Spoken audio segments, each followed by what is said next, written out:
Bună ziua și bine v-am găsit la un joc pe nume Russian Car Driver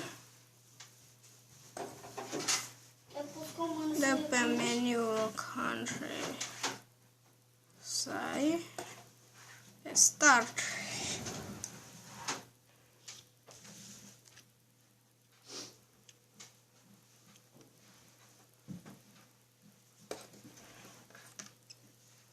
Start game.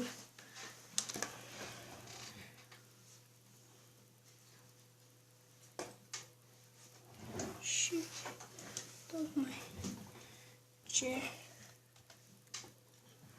am pornit-o.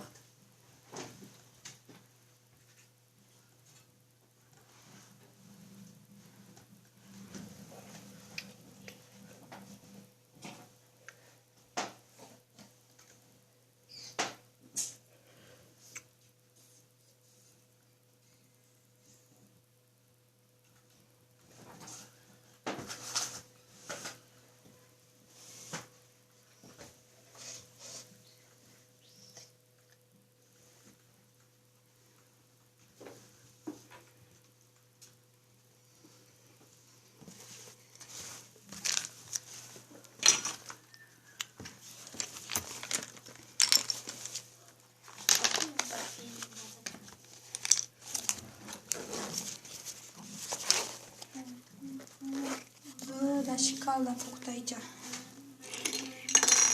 Și îmi faci startul.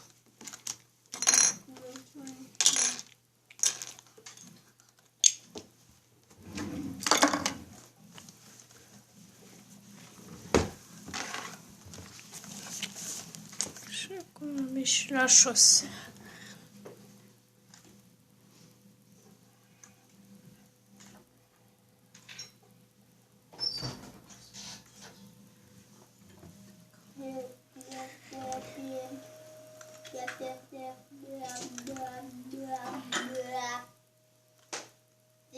Din cauza că ai pus pe la flane, nu e cald deloc, mie nu e cald deloc. Uite, cald puțin. Nu e cald deloc. Fără astea, nu e cald. Sau frig, nu e cald.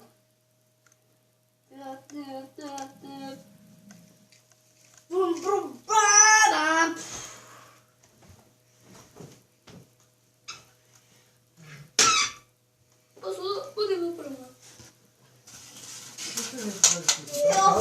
Aha. Da? Da. Nu? E cald? Eu nu mai pot frică. Zici așa, tai că odată cât nu-i cald. Ai, vreau să fiu cu capul. Perete. Hai, treci pe ăla. Să încetinim pentru că aici se află poliția și chiar te arestează dacă îți găsești ceva în neregulă. Iar cu 100 de km pe oră. Nu, 500. Hai că 50. Nu mai. 100. Mircea, ține tu alea că telefonul ăsta, te rog. Dar ține-l așa pe joc și dacă te doare mâna să-mi spui ca să continui eu să o țin, da? Dar pe joc, strict pe joc. Eu vorbesc, da? Da. Așa și... Auci, m-am tamponat. Și... Acum mașina nu prea are viteza necesară pentru a merge. De avea viteză destul de mare. Așa, haideți să dăm viteza mai multă. Upgrade maximum speed.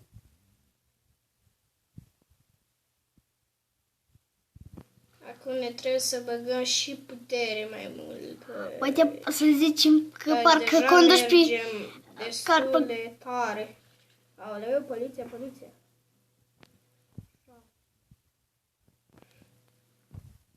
Dacă ai viteza sub 80 de km pe oră, poliția nu te prinde. Nu se găsește nimic în neregulă. Dar dacă ai mai mult de 80 km pe oră, ai 90. Aici sunt guguloaiele din alea enervante, rasiste și antisocialiste.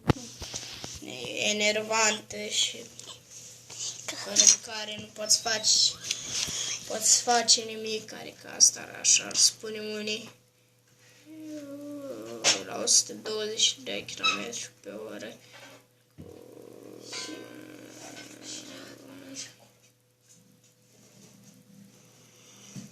Papa, crezi că ești într-un... A, o mașină poliția m-a prins, poliția. Acum trebuie să mergem în așa fel încât să nu ne prindă poliția, deci să mergem Poliția. cel mai repede, dar ține-o mai pe joc. Poliția, nu vezi? Deci...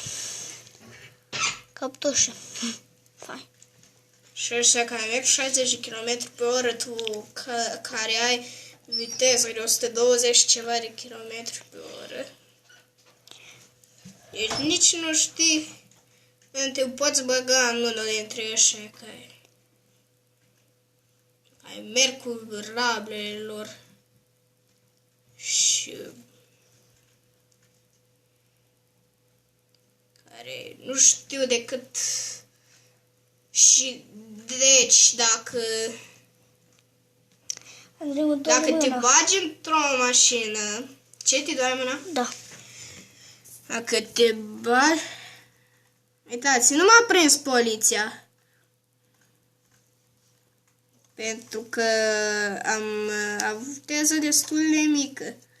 Deci acesta este avantajul când ai...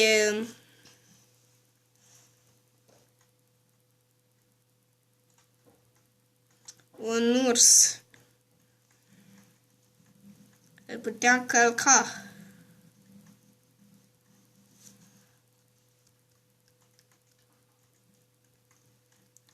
Să nu ne băgăm în autobuz, să nu ne băgăm în autobuz.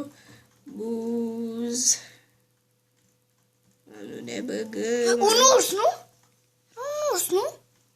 Da, toți urșile pe lume, toate animalele, toate...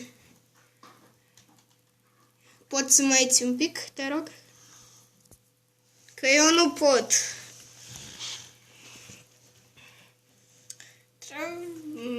Filmând acest joc, deci clar, nu poți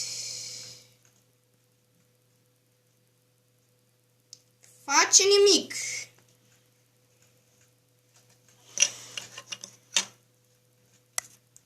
Poliția, vedeți? Am avut 97 km pe oră și poliția m-a depistat. Mergând cu asemenea viteză, acum am toate șansele să fiu prins de poliție. Dați și mie ceva, un telefon. Nu, că avem treabă. Dar cât să-ți telefonul ăsta? Stai, un pic mai țin.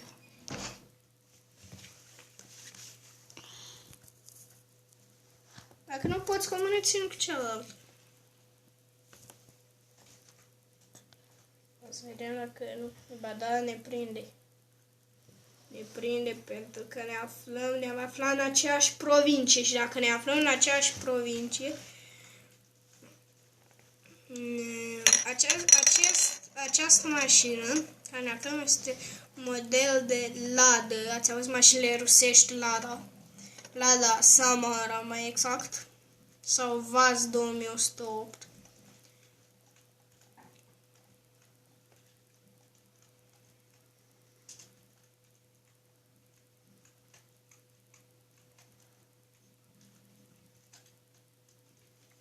Grafică, la capitolul grafică e destul de bunicel acel joc, adică...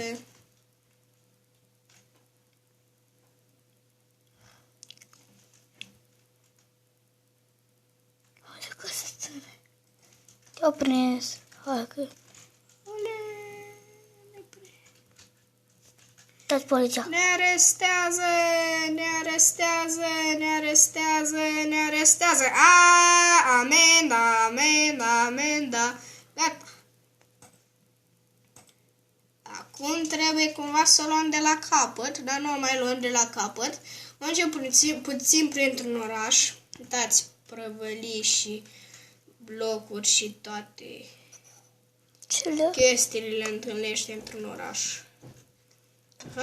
Sunt tocmai la capătul traseului, oameni buni.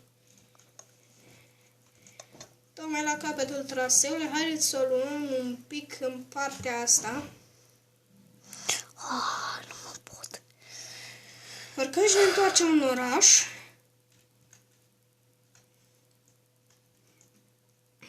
Mașina până aici poate urca. Haideți, acum să ne întoarcem în oraș. Da cât? Întoarcem în oraș și...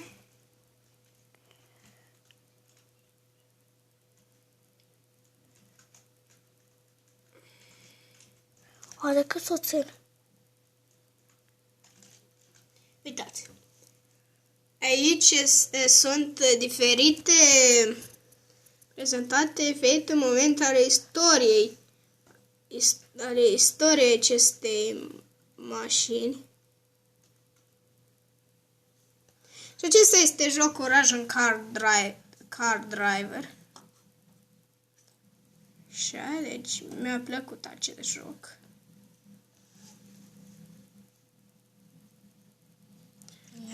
Și deci dacă mi-a plăcut acel joc, Gata, eu pot să plec.